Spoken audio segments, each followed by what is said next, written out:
Greetings everyone, welcome to another surprise instalment of Live Sky Astronomy, brought to you by the Gravity Discovery Centre and Observatory. And of course joining me today is of course Mitch, one of our astronomers here at the GDC. Good to see everyone again. Yes, so we're doing a test of the solar rig that we're going to take up to Exmouth for the big eclipse happening on the 20th of April this year. So we've got two telescopes rigged up. We've got a white light solar telescope with the filter, and of course we've got the Coronado a hydrogen alpha. So there's a bit of activity going on in the sun, and we're going to show that to you live. So enough yakking. What we're going to do is we're going to have a look at the sun. First of all, we're going to change it to get our mugs off for a start, get rid of that, and we're going to have a look at this image here of the sun. Now this of course is a white light image, so this is taken through my William Optics refracting telescope, and it produces a pretty good view. So I'm just going to zoom it up just a touch so we can actually see what's going on. Here we go. Now as we can see here, let's get rid of that screen behind because that just looks weird. There we are, we've got a whole bunch of sunspot groups here on the surface, and Mitch has kindly called up space weather and is giving us the numbers of the sunspots, the actual physical character references, you could call them, I suppose. So this big one right here, with this little group, so this big one right, oh hang on a minute, let me just move there we are, the point in the right spot. That group right there is sunspot 3234. Somewhere here, it's a little bit faint because we're dealing with a lot of atmosphere, and also it doesn't seem to be as sharp as the NASA one, of course, is 3235, and then slightly up over here is, ooh, it's gone away, I think it was 3239 by the looks of things. 3229, there we are. And then also we've got some more sunspots down here, a nice big group of them, 3236 and 3230. So these are big structures. They're cool areas on the sun, and that's why they appear dark.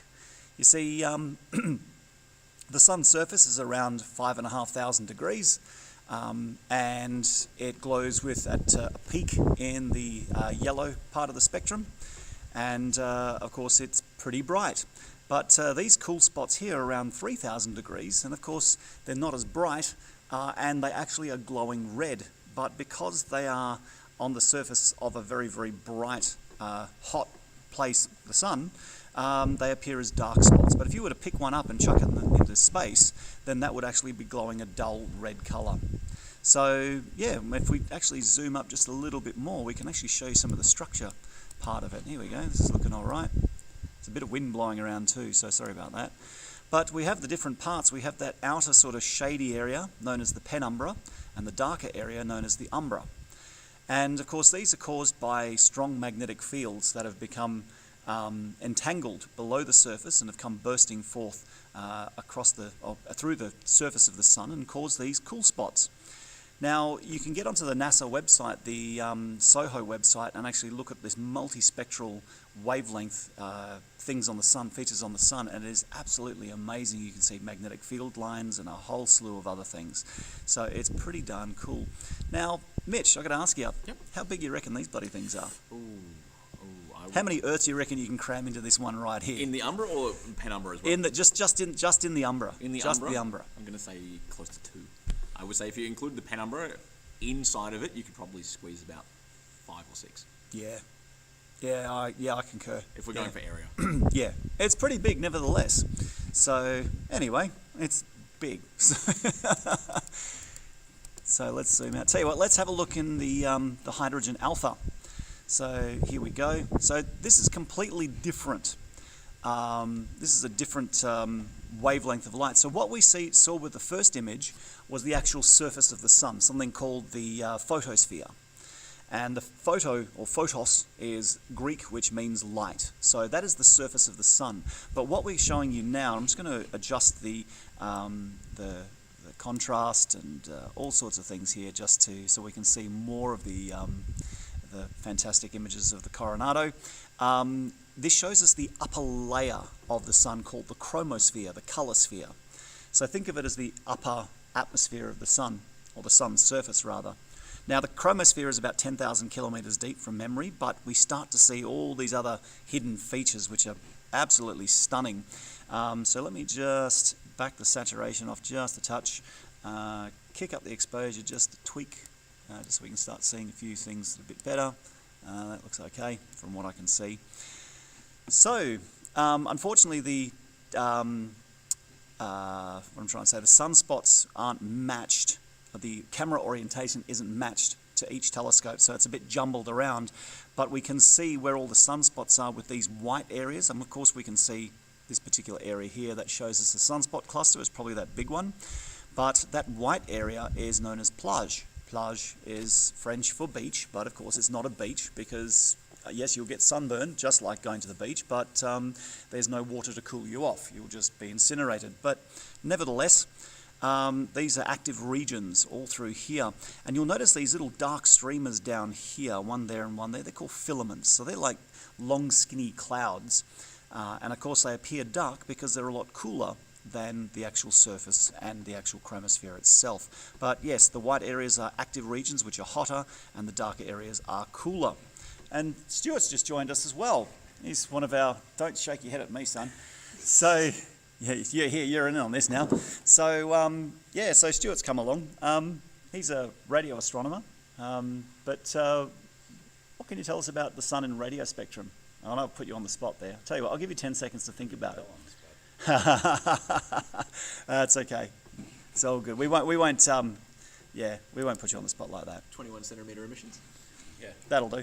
I could talk about it if you don't want to talk about it. Yeah, go for it. Yeah. So the sun, believe it or not only is it a source of a lot of visible light that we see, we also get a lot of ultraviolet and infrared light coming from the sun. But we also get a lot of radio emissions, particularly in the 21 centimetre bandwidth. What's also known as the hydrogen light. Basically, this happens when the electron that orbits around a hydrogen atom flips its spin. Now, this event occurring is incredibly rare. Stu, do you know off the top of your head, like it's one in every couple of billion atoms that this happens in? It's not something that happens very frequently. If I had a jar of hydrogen, it wouldn't be happening very commonly. In the sun, however, because you've got so much hydrogen jammed into such a tiny little space, you're going to start to see that occur a lot more frequently. Now, when we look up towards things like the large and small Magellanic Clouds, or even the Sagittarius arm of our Milky Way galaxy, we see this same 21 centimetre hydrogen line emissions.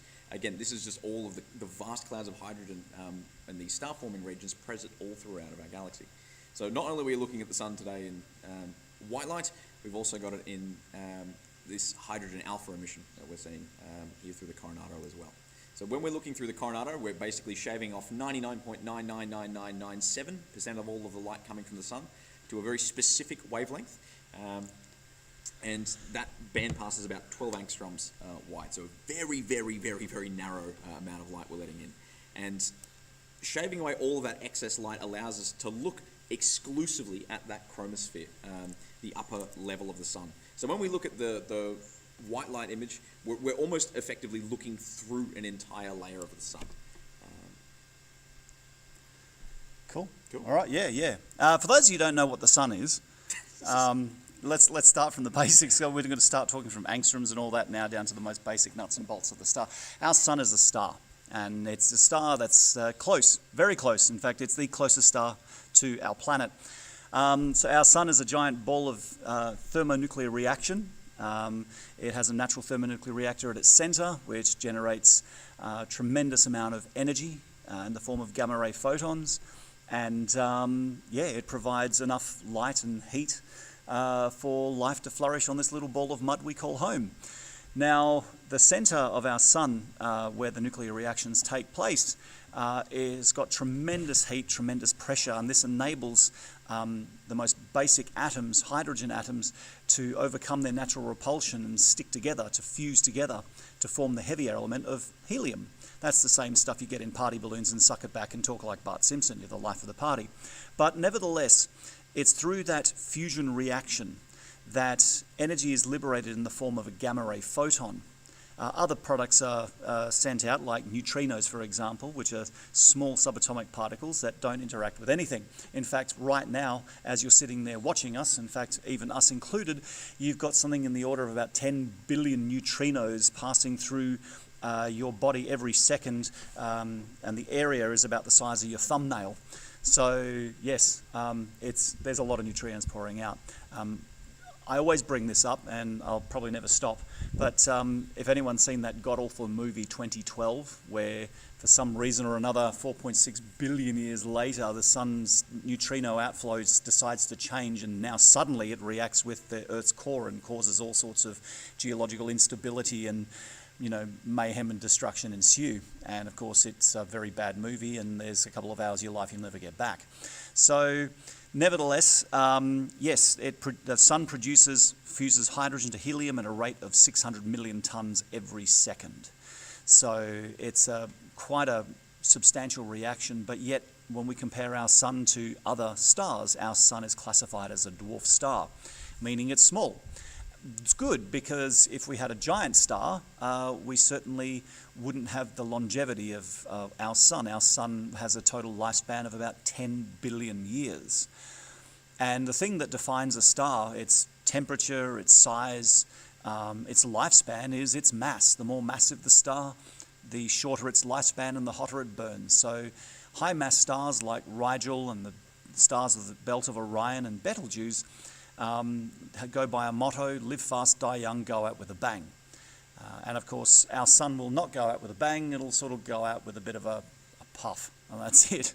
But there you are. That's like I've already spoken about stellar evolution. I'll probably do it again in the not too distant future. But yes, this is live images of the sun, and of course we're broadcasting live from the Gravity Discovery Centre Observatory.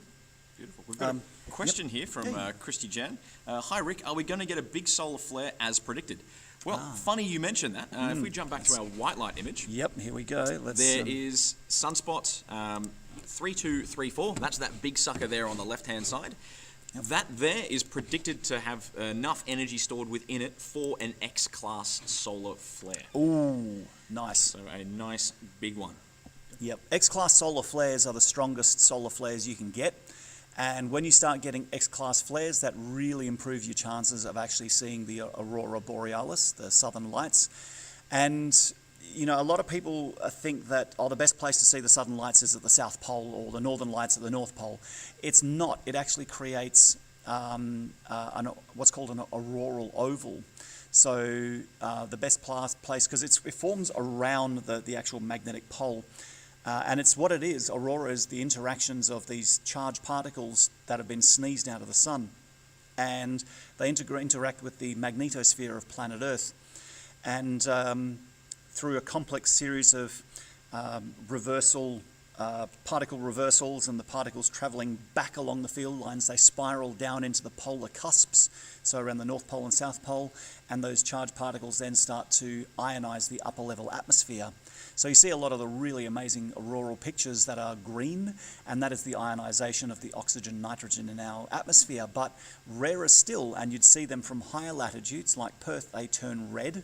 That's a much higher altitude aurora. In fact, the first aurora I ever saw was literally 10 k's south of the GDC, just past the turn-off to Yanchep, and that happened in 2022, where the southwestern sky was glowing this amazing red, because a couple of days before that there was this huge sunspot cluster. It was probably about 4 times the size of what we're seeing now, that had a massive solar sneeze, and it produced, I think it was an X5 or an X6 class flare, which is pretty worrying, but not bad enough that it's going to kill us all on the planet. In fact, there was one called the Carrington event, which happened in the mid to late 1800s, and I think that was classified as an X29 class flare. Yeah, it was something belligerently stupid. Yeah, it was just like, wow. We've just had a message from Lockwood, Andrew. Oh, yeah. Andrew has jumped in.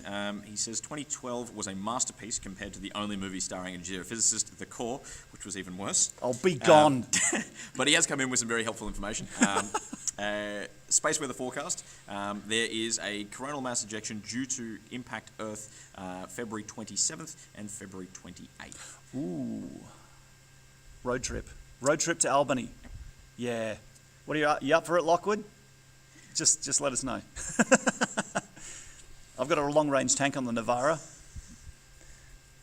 Yeah. So, anywho, so yeah, this is mainly just testing the system before we make the grand trip up to Exmouth. Just to show you the images of the sun, which look pretty darn nice. Just want to have a look at the... Oh, okay. We're missing the H alpha image because the sun's now gone behind our roof. Mitch has gone over to the roof control, and yeah, that's it. This is there we go. It's coming back into view. Look at that. So, yeah, but yeah, we're going to be bringing live images to you from the total solar eclipse from Exmouth on the 20th of April, and we'll be broadcasting both onto YouTube and Facebook because now I've got that working and it's like hooray. But we're also bringing you white light and H alpha images.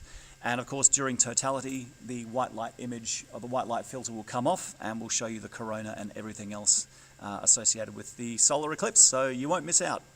But yes, I think we've spoken enough about the sun. Should we have a quick squeeze and see if we can see any of those prominence hanging around? Oh yeah. Let's bump up the bump up the gain.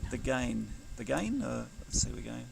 Oh, there's one. There we Let's go. just back that off just a touch. There we are, and I'll just kick the exposure up just a smidge. No, I should back that down a bit. There we go. Look at that. 10 o'clock. Yeah. Oh, there's one. There we go. We'll probably just have to move the... Where's the hand controller for the telescope? There it is over there. Let's see if we can adjust the gamma down a touch. There we go. Thank you very much. Thank you, sir. See if I get the right direction button. No, typical. There it is. There we go. I'm just going to flip that more into the center. There we go. So let's see if I can just clean up this image a bit because I've had to overexpose the core so we can see the prominences on the edge. But I'll drop the saturation down. There we go. Contrast. Yeah. Now let's go back up to here. Bump up the gain a bit. Yep, there we go. We can now start to see them. So yes, up at around the 12 o'clock position up here. Then we start to see a whole bunch down the side. And of course these are prominences. These are like, people think they're flames. They're not really flames. It's just the plasma of the sun just being belched up into space. But yeah, let's zoom in on this one up here. It looks kind of cool. There we go. A bit more. There we go. There it is up there. So yeah, it's a good couple of Earths tall, and certainly a good couple of Earths wide. So yeah, these structures are pretty big. Let's see if we can... we can't do the same, unfortunately, with a white light because this is not really visible in the white light through this telescope. But yeah, there you go. Let's fiddle around a little bit more. Yeah, that looks pretty good. Yeah, brightness. Yeah, that's okay. That brings it back down to a pleasing yellow colour. And yeah, there we go. Let's just do a big tour around the sun. Here we are. See what else we can see. Oh, look at that one. That's pretty cool. Let's magnify it a bit more. There we are. And we'll drop it down a bit. There's another little wee one down there. Across and up. There's another one. What was that big one? I think it wasn't this one. It was the other one at the top. That was the big one. The one that was at 10 o'clock. That's the large one we saw this morning. It was. Ah, right. Yep. So, unlike the moon, which to a lot of astronomers is incredibly boring because it's always the same every time we look at it, the sun is a very dynamic being.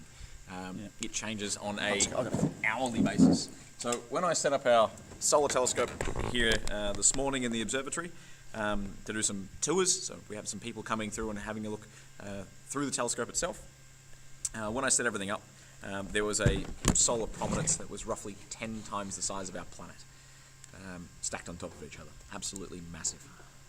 Yes, I'm going to zoom in on this sunspot down here. It is a bit... what have I done with it now?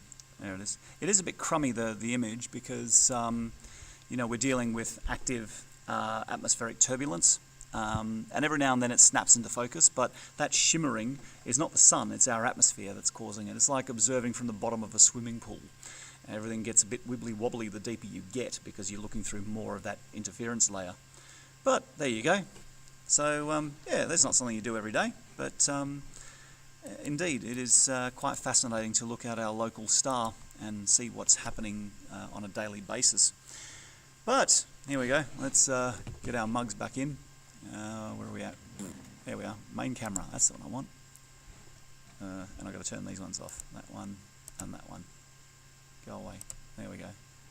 And turn that one off as well. And put that one back on. There we go. So, little impromptu live sky session. Again, brought to you by the Gravity Discovery Centre and Observatory, live from the Gravity Discovery Centre and Observatory. So, yeah, we'll be doing a few more of these tests, and we're probably going to do a few more at night time, so we'll put on our usual